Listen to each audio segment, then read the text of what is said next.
There's a truth so raw, so uncomfortable, that most people spend their entire lives trying to avoid it. But sooner or later, it finds you. Sometimes in a slow, creeping realization. Sometimes like a slap across the face. And that truth is this: nobody really cares. They don't care about your excuses. They don't care about how much potential you had, but never used. And they certainly don't care about your pain, not in the way you hope they will. At first, this hits hard. It stings. It can feel like the world is heartless, like you've been left to carry your burdens alone. But give it a moment. Breathe with it. Sit still with the silence that follows. Because beneath that discomfort lies something powerful. Something that will free you. When you finally stop expecting the world to care, you begin to reclaim something far more valuable: your ownership. You stop waiting for someone to understand you, and you start understanding yourself. You stop explaining your dreams to people who were never listening, and you begin to build them in quiet determination. You stop performing for a crowd, hoping to be seen, and instead, you show up for yourself, day after day. Whether anyone claps or not, that's the beginning of real freedom. We're not here to be liked. We're not here to entertain. We're here to become, to evolve, to fortify ourselves from the inside out. The kind of strength that doesn't post online, doesn't beg for recognition. It's silent, steady, forged in private moments when no one's looking, when no one cares. That, my friend, is where the Stoic begins to rise. If you've ever felt invisible, overlooked, underestimated, good, that means life is giving you the greatest opportunity to stop outsourcing your value, to stop begging the world to validate your existence. From here on, you protect your energy, you guard your mind, and you build your life as if no one's coming to save you, because no one is. But that's not a tragedy. That's your release. This isn't about becoming bitter or cold. This is about becoming free. Because the day you stop needing the world to care is the day you start focusing on what actually matters. Your character, your choices, your direction, your discipline. That's where peace begins, not in being seen, but in becoming solid, quiet, resilient, unshakable. So today, we're not here to impress. We're not here to chase applause. We're here to reconnect with something ancient, something inner, the Stoic core that's always been waiting inside you. These 12 lessons aren't for show. They're for strength. And it all starts with this one truth: no one's coming, and that's exactly why you must rise. Chapter 1. Your worth doesn't depend on applause. Nobody cares. So stop waiting for the world to validate your existence. That's the first shift, the first lesson. Your worth has nothing to do with applause. Nothing to do with claps, compliments, or how many people tell you they're proud. Let me ask you something uncomfortable. Would you still do it if no one noticed? Would you still give your best effort, still pursue your calling, still show up, if not a single person acknowledged it? That question strips away the noise. It peels back the layers of performance and forces you to confront the raw truth. So much of what we do is for show, for approval, for recognition that comes and goes like wind chasing shadows. But applause is unstable. One moment people love you, the next they forget you. They scroll past you, get distracted, move on. And if your self-worth is anchored to that, you'll be emotionally shipwrecked every time the tide shifts. Stoicism gives us a different compass. It tells us our value is not a performance. It's not a result of how others perceive us, but how we align with our own principles. Are you choosing honesty even when it would be easier to hide? Are you living with discipline when no one's watching, when no one cares? Are you doing what's right, not what's popular? That's the true measure of a man's worth. Quiet integrity, unseen consistency, not attention, but alignment. Think of the sun. It doesn't beg to be seen. It doesn't ask for credit. It simply rises again and again, quietly illuminating the world. That is the model. Quiet strength, steady power. Not chasing admiration, but radiating truth. The kind of energy that doesn't fade when people stop looking, because it was never for them anyway. When you stop performing for the crowd and start acting from your center, you'll feel something you haven't felt in a long time: freedom. You'll stop craving applause, because you've found something stronger: self-respect. The kind that's earned, the kind that no one can take away, not even on your worst days. So the next time you feel invisible, ignored, or underappreciated, don't spiral. Don't shrink. Ask yourself one thing: am I proud of how I showed up today? Not what I achieved, not who noticed. Just did I show up with truth, with presence, with effort? If the answer is yes, then my friend, that is your applause, and it's the only one that truly matters. Chapter 2. External validation is a trap. That right there is your hidden power, because the dignity of a life lived in alignment can't be stolen. It doesn't need permission. It doesn't ask to be seen. It simply is. And that's the kind of worth no one else can give you. Only you can honor it. But here's the trap, and it's one most people don't even see until it's too late. External validation. Why do we crave it so much? Why do we care so deeply about what other people think? It starts earlier than we realize. A smile from a parent, a gold star in school, a few likes on a photo, tiny hits of approval, micro rewards, dopamine spikes. And before we know it, that becomes the compass. We stop asking, is this true to me? And start wondering, will they like it? And that shift right there is when we begin to lose ourselves. We become actors in a play we never wrote, living for applause, not for purpose, editing ourselves for approval, performing for a crowd that doesn't even stay to watch the end. But Stoicism? Stoicism rips that mask off. It doesn't care about applause. It cares about alignment. It reminds us of what's real. As Epictetus said, if you want to improve, be content to be thought foolish and stupid. Why? Because the path to growth isn't glamorous. It's awkward. It's messy. It's misunderstood. And if your worth is built on being liked, you'll never take the risks that force you to grow. You'll stay polished, but small, approved, but empty, safe, but unfulfilled. And what's more tragic than that? Living a life that isn't even yours, just to stay in everyone's good graces. Think about it. How many people do you know that post for validation instead of expression? That pick careers for status instead of passion? That stay silent just to avoid judgment in rooms where their truth could have set someone free? That's the cost of external validation. It eats away at your authenticity, one compromise at a time. It teaches you to shrink, to smile when you want to scream, to agree when you disagree, to dim your light just so others feel more comfortable in your presence. But here's the paradox. Freedom begins the moment you stop needing to be seen. The moment you can look in the mirror and say, I'm proud of how I'm living whether anyone else notices or not. That's where the real peace is. Not in applause, but in alignment. Imagine this. What if everyone stopped noticing your efforts tomorrow? What if the likes vanished? The compliments disappeared? The recognition went silent? Would you still wake up early? Still train? Still write? Still speak your truth? Still show up with discipline and purpose? Because if the answer is no, then your motivation isn't yours. It's rented from the crowd. But if the answer is yes, then you've found something sacred, something permanent, a reason to act that no one else can give or take away.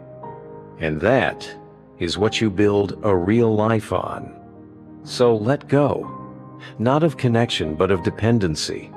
Let go of the need to be understood by everyone. Give yourself permission to be misjudged, to walk alone sometimes, to not explain yourself. Because when you stop needing their permission, you finally give yourself the power to live. Chapter 3. Focus on what you can control. Because when you stop needing the world to approve of how you live, something powerful happens. You begin to actually live it. Not perform it, not explain it, but inhabit it fully, freely, fearlessly. And that brings us to one of the most life-altering Stoic truths. Focus only on what's within your control. Ask yourself this. Honestly, how much of your daily stress comes from things you can't actually change?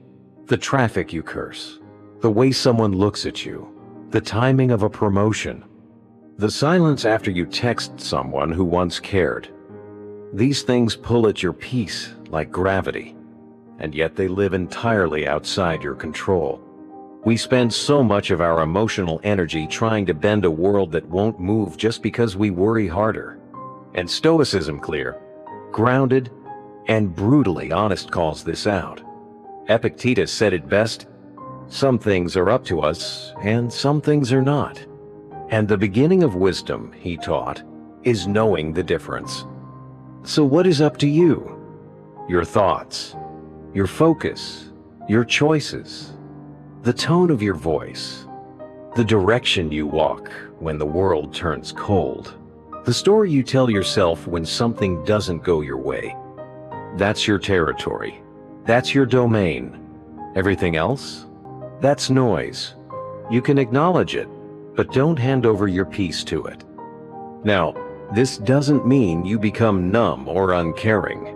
It doesn't mean you stop planning or hoping or trying to make a difference. It means you stop suffering over what's not yours to carry. You stop resisting what is and start working with it.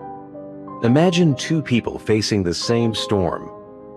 One is screaming at the clouds, wishing the wind would change direction. The other is calm, tightening their sails, adjusting their course, and steering forward. That right there, that second person, that's the Stoic. Not immune to chaos, but unshaken by it. Let's bring this to something real. Relationships. You can't control if someone stays, if they understand your worth, or even if they love you back. That's hard, but it's reality. What you can control is how you respond. How you hold yourself when they walk away. Whether you chase or breathe. Whether you crumble or rise with dignity. Because dignity doesn't come from being chosen. It comes from choosing yourself, even when others don't. And this principle extends far beyond romance. You can't control your boss's mood, but you can control your tone, your effort, your reaction. You can't control the economy, but you can control your spending, your saving, your skill building, your hunger to adapt. That's not surrender. That's not passivity. That's precision of focused life, where your energy isn't scattered chasing shadows. And here's the paradox. The more you focus on what you can control, the more powerful you become not over others, but over your own experience of the world. You react less. You worry less. You blame less, because you're no longer fighting life. You're collaborating with it. This is what the Stoics meant by living in accordance with nature. Not resisting reality, but aligning with it. Not demanding the universe obey your plans, but moving with purpose through whatever it brings. So let me ask you now, what are you clinging to that was never yours to fix? What emotional real estate are you renting out to something that lives beyond your reach? And more importantly, what is in your hands today? Maybe it's how you show up to that conversation you've been avoiding. Maybe it's the discipline to make that decision you've been delaying. Maybe it's simply taking one focused, honest step in the direction of your values. Because that's where peace begins.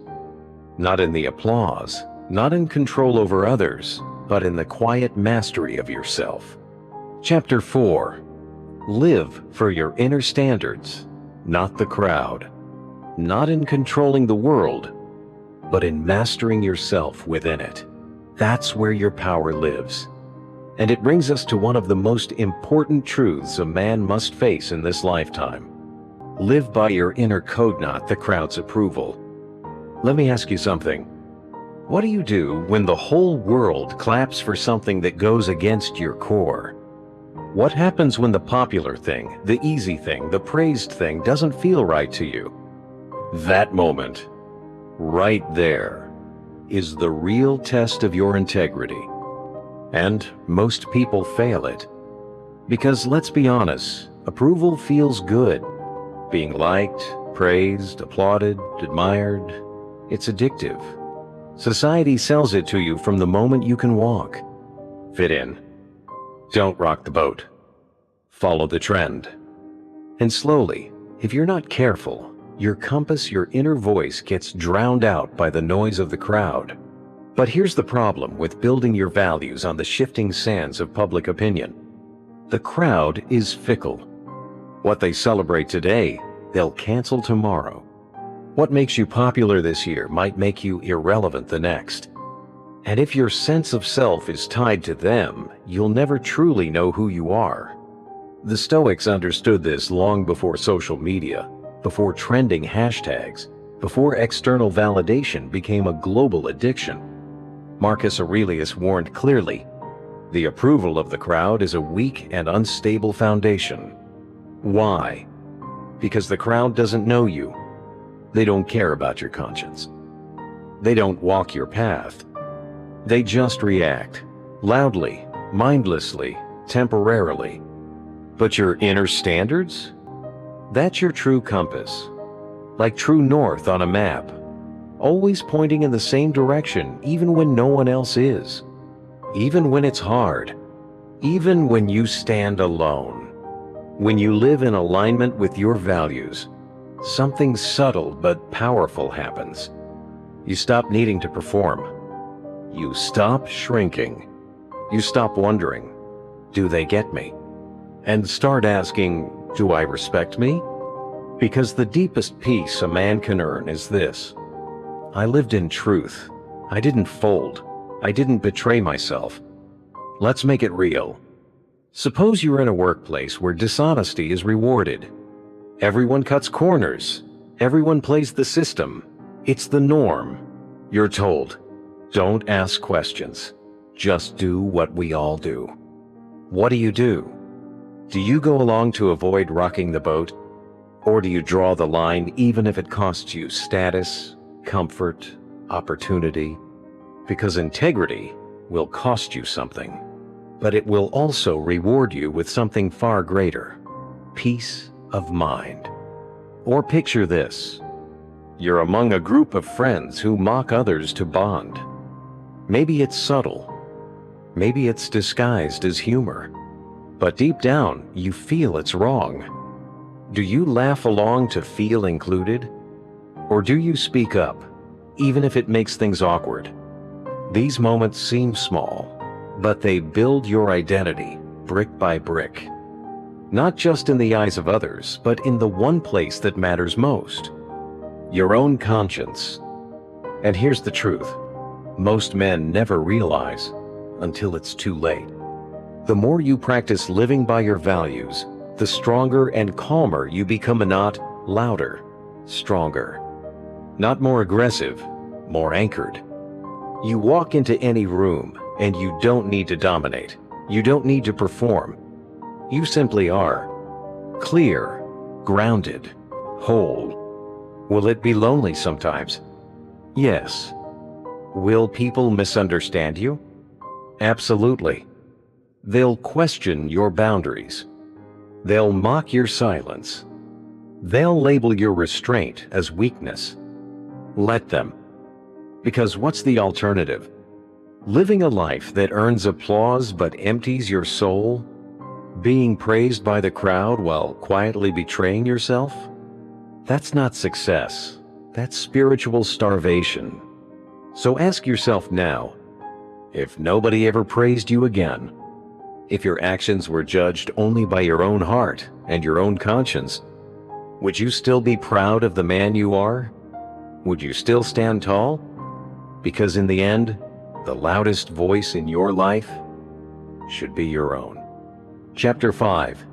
Criticism and praise mean the same in Stoicism. And when your head hits the pillow at night, it's not the noise of the crowd that lingers. It's the echo of your own conscience. It's your voice asking one question: did I live with truth today? That leads us to the next Stoic truth. Criticism and praise are equal illusions. Both feel powerful. Both can move us. But both, if we're not careful, can control us. Let me ask you something. What if I told you that applause and insults are just two different faces of the same trap? That both, no matter how opposite they seem, have the exact same power to steal your peace, to hijack your direction, to seduce you into living for the crowd instead of for your code. At first, that sounds strange. Praise feels good, right? It lights you up, gives you that little rush of validation, a hit of dopamine telling you, you're doing great. And criticism? That burns. It stings in your chest, makes you want to argue, defend, prove. But here's what the Stoics knew: both are external judgments. And if your mood swings on them, if your confidence rises when you're praised and crashes when you're criticized, then you're not free. You're still living on a leash, just a longer one. Epictetus said it simply: if you seek outside approval, you've compromised your own integrity. That's not poetry. That's a warning. Because every time you base your value on what others think, you hand them your power. They get to decide if you feel worthy, if you feel accomplished, if you feel like enough. And in both cases, they own you. You don't. Let's bring it home. Imagine this. You work on something meaningful, a new business idea, a personal transformation, a difficult but honest conversation with someone you care about. And afterward, two people approach you. One says, "That was incredible." The other says, "That was stupid." Now stop. What changed? The work? The truth in your effort? The integrity behind your action? No. The only thing that changed was the voice around it. So why does your emotion swing like a pendulum between their opinions? Because you still believe that their reactions define the value of your work. But they don't. They never have. What the Stoics taught, what Seneca embodied, was that our peace must come from within, not from applause, not from ridicule, but from a simple question: did I act in line with my values? That's it. That's all you control. And that's all that matters. Now don't get it twisted. Stoicism doesn't mean you reject all feedback. It doesn't mean you become deaf to the world. Feedback can guide. It can sharpen. It can help you evolve. But you use it. You don't depend on it. You take what's helpful and leave the rest. And you always return home to your standards, not theirs. Because even praise, when craved too deeply, becomes a prison. Think about it. How many people shape their words, their outfits, their beliefs just to keep the claps coming? How many soften their truth to stay liked, dilute their power to avoid judgment, hide their full selves to avoid rejection? And what does that create? An identity built for applause, not for truth. A man who looks strong from a distance but is empty on the inside. That's not freedom. That's performance. That's self-betrayal. And eventually, when the applause fades sand, it always does, you're left wondering who you really are underneath it all. The Stoic doesn't chase that high. He welcomes praise with humility. He receives criticism with grace. But neither one controls him, because his worth is not a reaction. It's a decision to live in truth, to speak with clarity, to act with discipline even if no one notices. That's rare. That's power. When the room is silent and you're still proud of the way you showed up, that's unshakable.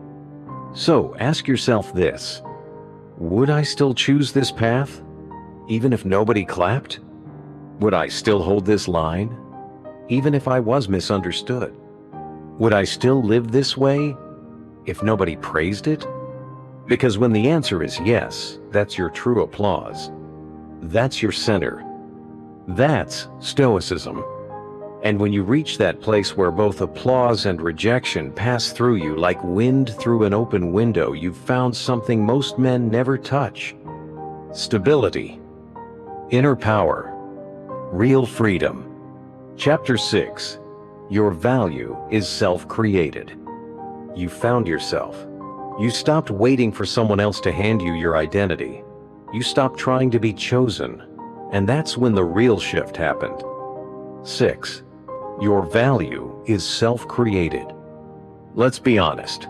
Most people never ask where their worth truly comes from.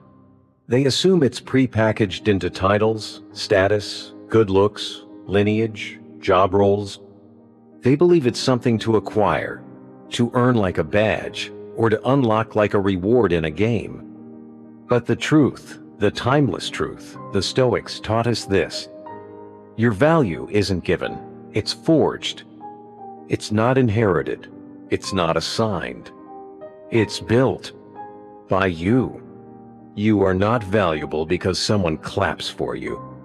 You are not valuable because a company pays you a salary. You are not valuable because people compliment you, desire you, or praise your potential. Your value is carved day by day by the quiet, repeated, consistent choices that no one sees. It's how you act when life doesn't go your way. It's how you treat others when you gain nothing from it. It's how you behave when you know you could lie, lash out, or quit, but choose not to. We live in a world obsessed with metrics. How many followers do you have? How much money do you make? How do you look on camera? But none of that answers the real question. Do you respect the man you are when no one is watching? Because that invisible integrity's the only form of value that can't be taken, canceled, or stolen. Seneca once said, "It's not that life is short, it's that we waste much of it." And in wasting time, we also waste the chance to become who we were meant to be. Let's make it real. A man wakes up early, not because he has to, but because he said he would. He trains his body, not for vanity, but to keep his word to himself. He reads. He reflects. He keeps his promises. He tells the truth even when it costs him comfort. He listens more than he speaks. He chooses to walk away from gossip, drama, or petty games. That man might not look flashy. He might not be famous. But when he enters a room, something is felt. A quiet gravity. A stillness. A self-assurance that only comes from having earned your own respect. That is the essence of self-created value. On the other side, look at the man who builds his worth externally. Every compliment inflates him. Every rejection crushes him. One failure, and his whole self-image collapses. He's constantly adjusting, performing, posing, posturing desperately, trying to become what others will accept. But the irony? He never feels accepted, because he doesn't accept himself. This is why Stoicism isn't just philosophy. It's a code for life. It tells you, stop outsourcing your identity. Stop waiting for someone to choose you. Choose yourself every day, in how you act, how you think, how you speak, how you show up. And when you do, something powerful happens. You start setting higher standards not out of pride, but out of reverence. You protect your energy not to prove a point, but because you finally understand how valuable it is. You walk away from things, people, and places that lower your standard not because you're cold, but because you're no longer willing to shrink to fit in. You begin to say no, not out of fear, but from clarity. You stop chasing because your mission is no longer about being seen. It's about being aligned. So, the next time you feel unsure of your worth, don't look to the outside. Don't open social media. Don't wait for a text. Don't refresh your email. Look in the mirror. Ask yourself, am I becoming the man I promised myself I would be? Did I honor my principles today? Am I proud of how I lived when no one else was watching? If the answer is yes, that is value. That is power. And if the answer is no good, that means you still have the power to change. Because your worth was never in someone else's hands. It was always waiting for you to claim it, shape it, and live it. And the man who understands that is the man who cannot be moved. Chapter 7. Inner courage is quiet but unshakable. You still have the power to build, to improve, to become. Because your value isn't something you stumble upon, it's something you forge. And like any masterpiece, it's shaped through fire, through honesty, through 1,000 acts of quiet self-respect. 7. Inner courage is quiet, but unshakable. What image comes to mind when you hear the word courage? Is it someone standing tall in a courtroom? A soldier charging into battle? A leader shouting truth to power? Sure, that's one form of courage, loud, visible, dramatic. But it's not the kind that shapes your character when no one's around. Real courage, it whispers. It doesn't seek applause. It simply chooses to do what's right, even when no one claps. In the Stoic worldview, courage isn't the absence of fear. It's action despite fear. As Epictetus put it, "You may fetter my leg, but my will not even Zeus can overpower." That's not poetry, that's steel. He's reminding you that your deepest power, the one thing the world can't take, is your will. Your capacity to choose how you respond. Your discipline to act with clarity, not chaos. Courage, in its purest form, happens in the everyday battles no one sees. It's when you keep your word to yourself. It's when you hold your boundary in the face of mockery. It's when you step away from comfort not because you hate it, but because you know it's making you soft. Think about it. It takes courage to walk away from a woman who plays games. Not because you're angry, but because you know you deserve peace. It takes courage to keep showing up for your dream when no one notices, when no one believes, when even you begin to doubt. True courage is invisible, but its effects are undeniable. Imagine this: a man battling grief, yet waking up every morning to train his body and focus his mind. A man carrying anxiety, yet stepping into unknown territory because his mission matters more than his comfort.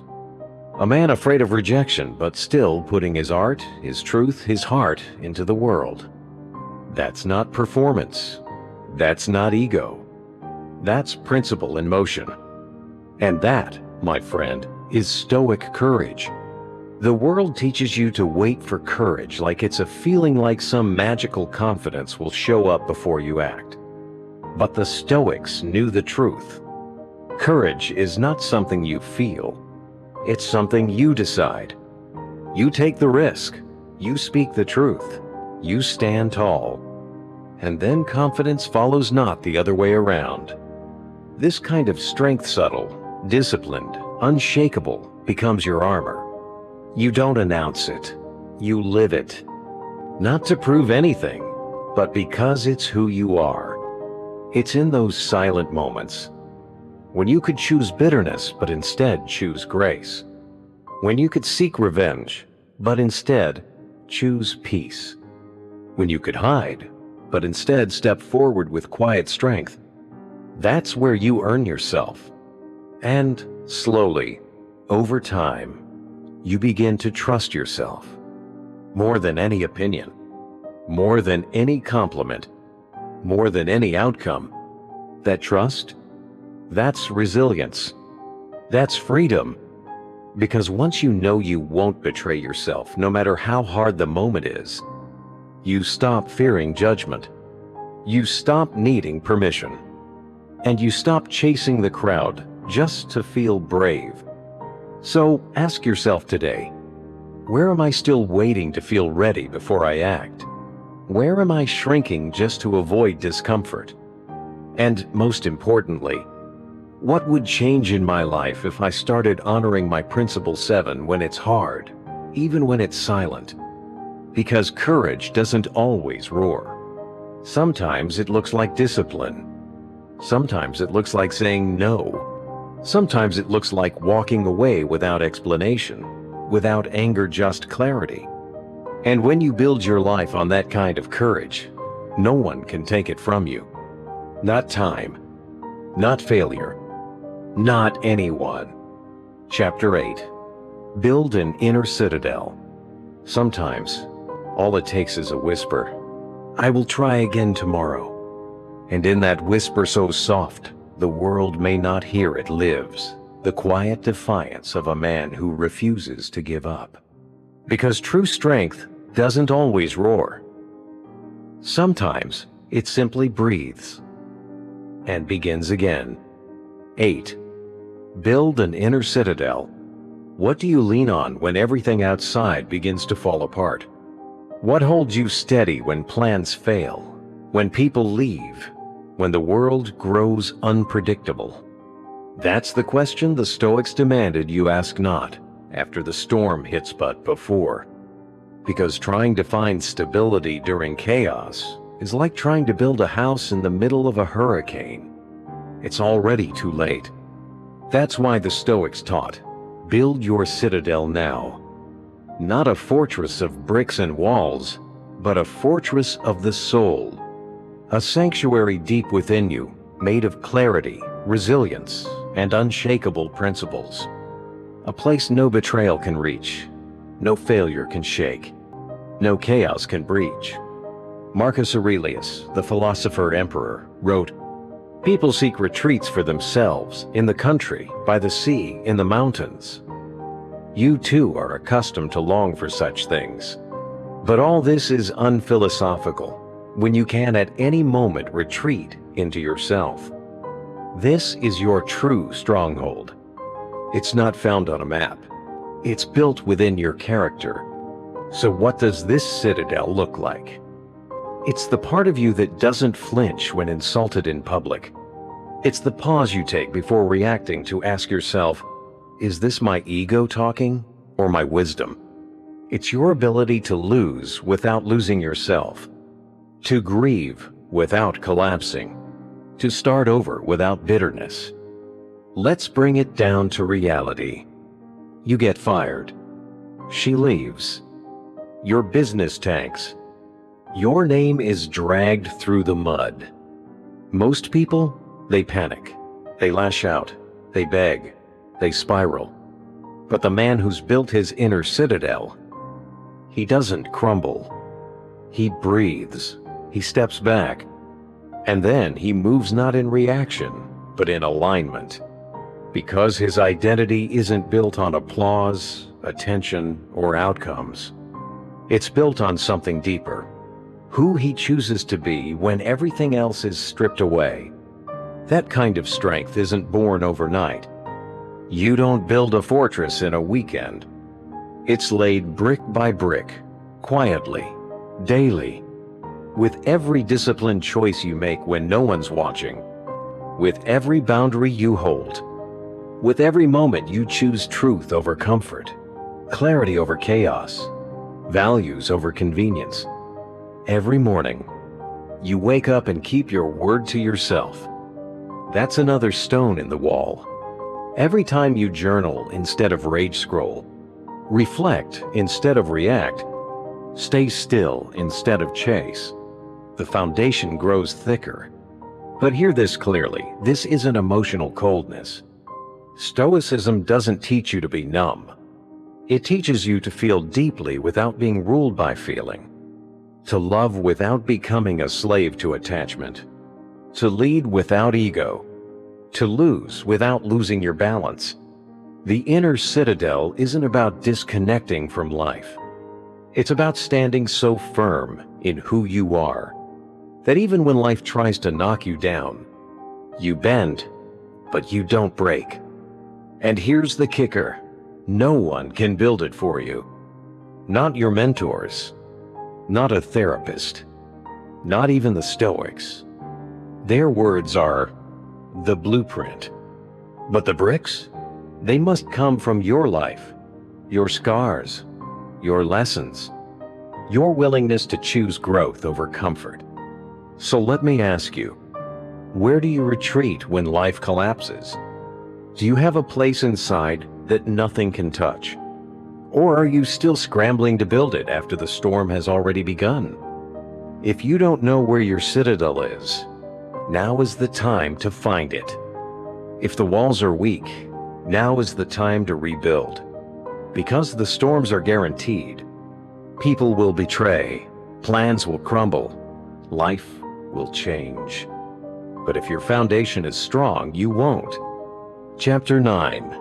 Daily reflection is power. The storms will come. Some will shake you. Others will test every brick of your foundation. But whether you're destroyed by them or refined by them depends on what you've built inside. And once you've built that, truly built it, you'll understand something most people never will. You are already home. You don't need the world to be calm for you to feel calm. You carry peace because you've earned it. 9. Daily reflection is power. Ask yourself this. When was the last time you sat still, not to scroll, not to solve, not to escape, but to truly meet yourself?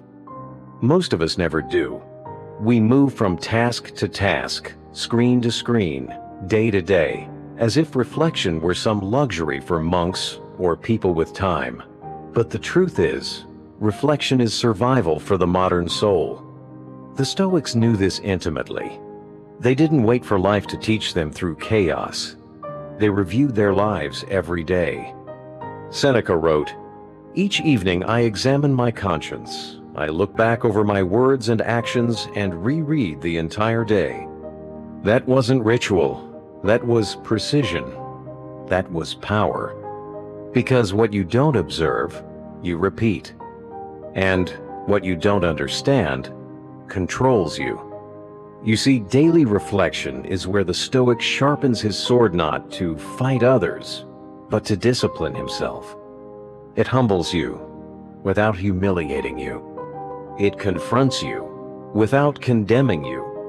It shows you where you're slipping, not to shame you, but to course correct before damage becomes destiny.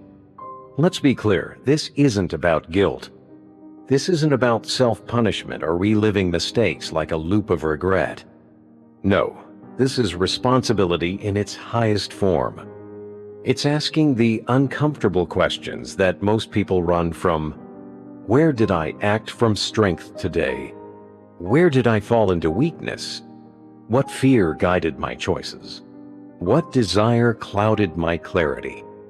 And more importantly, what will I do differently tomorrow? These questions may not make you popular, but they will make you powerful.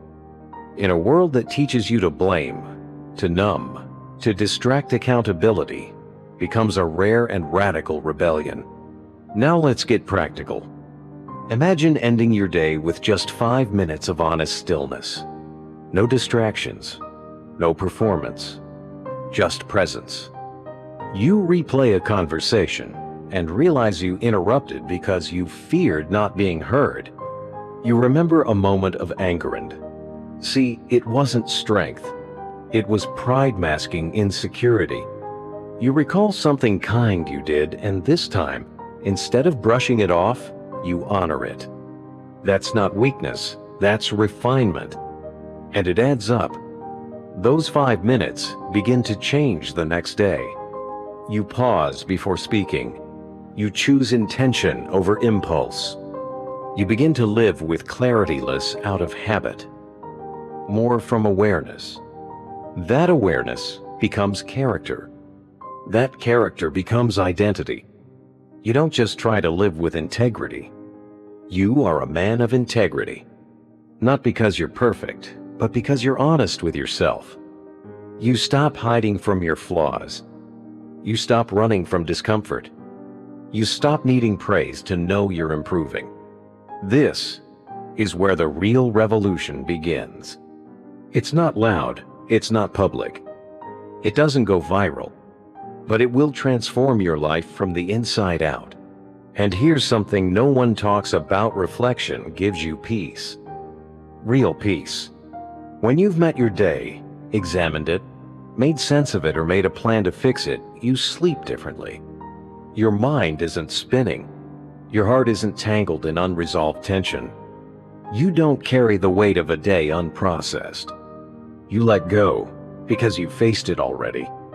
And that is freedom. The kind of freedom most men don't know they need. Not financial, not social. Moral freedom. Emotional peace. So ask yourself today, right now, what did I learn about myself? And if your answer is nothing, it's not because nothing happened. It's because you weren't present enough to see it. But the good news is, tomorrow is another chance. Reflection isn't optional, it's essential. The world moves fast, the noise never stops. But growth, real, lasting growth, it only happens in stillness. It only happens in truth. And above all, it only happens when you show up, not to impress others, but to finally meet yourself. Chapter 10. Vulnerability is a strength when you own it. 37, 59, 41, 59. What if the very part of yourself you're hiding is the part that would actually make you unbreakable? We live in a world that trains us, from the youngest age, to wear armor. Not the kind forged from steel, but from silence, from detachment, from the constant pretending that we're fine. Fine when we're hurting. Fine when we're scared. Fine when we're crumbling inside. But here's the truth. Pretending is not power. Pretending is performance. Pretending is survival, not freedom. And the longer you live behind a mask, the more distant you become from your true strength. The Stoics didn't fear emotion, they feared illusion. Seneca never said, "Don't feel." He said, "Be master of what you feel. Name it. Face it. Use it. Because you cannot transcend what you won't confront." That's why vulnerability, when owned, isn't weakness. It's courage in its rarest form. It's standing in front of the storm with your chest open and saying, "I'm here, I feel it, and it will not destroy me." Let's be clear, vulnerability doesn't mean oversharing. It doesn't mean bleeding out your soul to anyone who will listen. It means being deeply honest, first with yourself, and then with those who've earned the right to hear your truth. It means no longer hiding behind sarcasm when you're scared. No longer disappearing into distractions when you feel lost. No longer performing strength because now you are strong enough to be real. Imagine this. You're overwhelmed, anxious, uncertain. In the old version of you, you'd bury it. You'd scroll. You'd numb. You'd fake a smile. But now, you pause. You sit in it. You name it. This is fear. This is doubt. This is pain. And by naming it, you do something radical. you take its power away. That's not weakness, that's alchemy. That's turning discomfort into insight. That's turning silence into growth. That's turning shame into wisdom. See, children hide. Men evolve. Children run from discomfort. But a grounded man stands in it until the storm passes and he's still there. Still breathing. Still becoming. Vulnerability is the forge of resilience. Not because it makes you soft, but because it makes you real. And real is rare. And rare is powerful. Take any mistake at work, in love, in a heated moment. The easy path? Deflect, downplay, blame someone else. The Stoic path? Own it. Say it plain. That was on me. I can do better. No drama, no shame spiral, just accountability. And that single sentence earns more respect than 10 empty apologies. Because people don't connect with perfection. They connect with truth. They connect with the guy who says, I'm still figuring it out, but I'm doing the work. That's where leadership begins, not in control, but in clarity. And the paradox is this: the more you own your vulnerability, the less vulnerable you become. Because now, those feelings don't own you. They're no longer shadows lurking beneath the surface. They've been seen, named, understood. They're part of you, but they no longer define you. They become something far more powerful, your compass. So ask yourself right now, what am I still hiding from? What am I pretending not to feel? What truth do I need to face, not to impress anyone, but to finally free myself? Because pretending is exhausting. But truth is energizing. Truth clears the fog. Truth clears the shame. Truth clears the noise. And that, my friend, is where your real power lives. Not in the mask, not in the performance, but in the man who walks into the world without needing to hide anymore. Not because he's perfect, but because he's done running. Chapter 11. Resilience means using pain as fuel. What if the very thing that tried to destroy you is what will ultimately define your strength? Not in a loud, heroic kind of way, but in the quiet rebuilding of your soul when no one's watching. Pain changes people. We all know that. But the Stoics remind us of a deeper truth: pain doesn't get to decide how it changes us. We do. Some let it break them. Some pretend it never happened. But the rare few, they take it, they hold it, they study it, and then they use it. They shape it into wisdom, into direction, into fire. That's real resilience. Stoicism doesn't glamorize suffering. It doesn't say, be numb. It says, be awake. Because every hardship holds a hidden lesson if you're brave enough to look for it. Marcus Aurelius put it simply: the impediment to action advances action. What stands in the way becomes the way. That's not just a quote, it's a call to arms. What if the heartbreak you experienced was molding your capacity for deeper love? What if the failure you're ashamed of was sharpening your focus?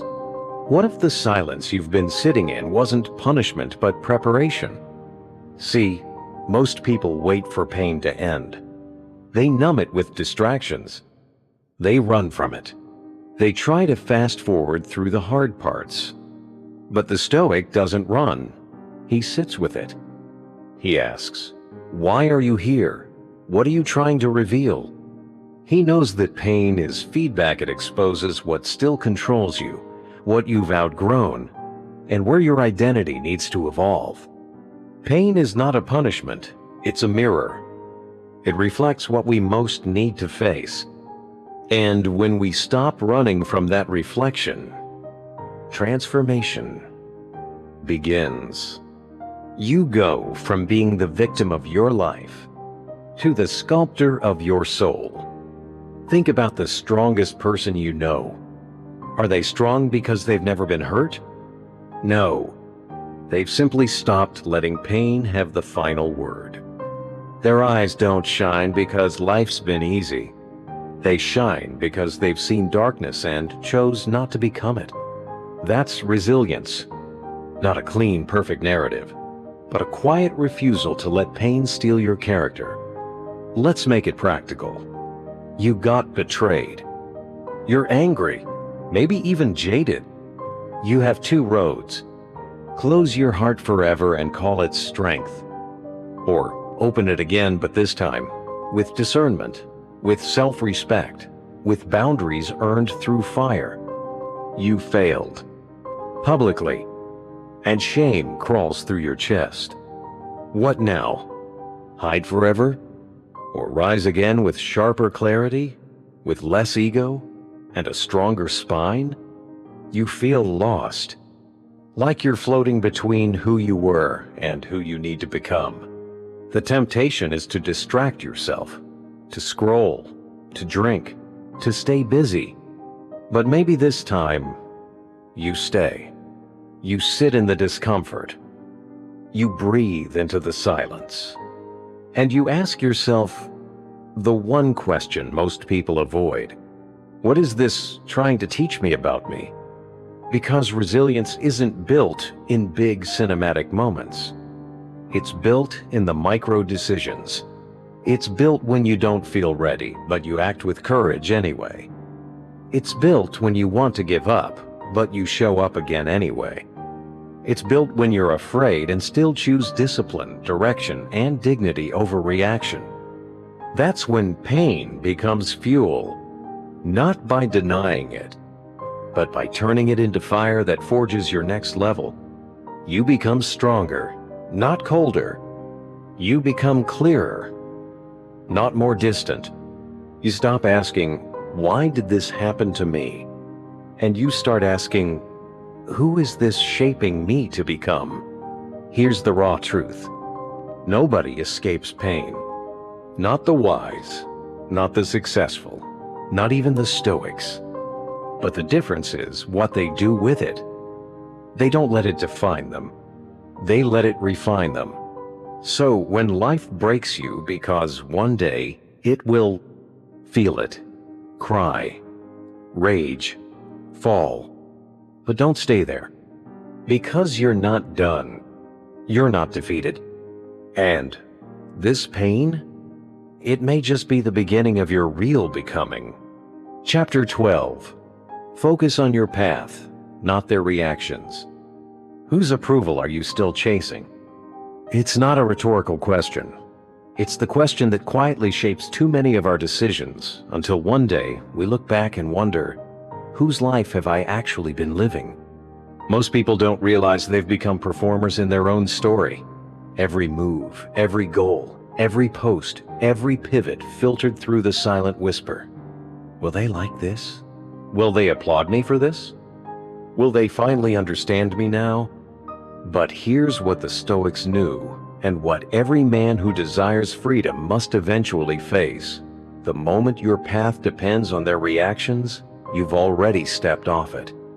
Because no matter how aligned you are, how pure your intention is, how much you sacrifice or explain, people will judge you. They will misunderstand you when you stay silent. They will twist your words when you speak your truth. Some will praise your progress until it makes them feel behind. Others will resist your growth because it reminds them they've stopped. And if your self-worth hinges on their applause, you'll never walk your path. You'll just zigzag around their comfort zones. Epictetus said it bluntly, if you want to improve, be content to be thought foolish and stupid. Why? Because improvement requires friction.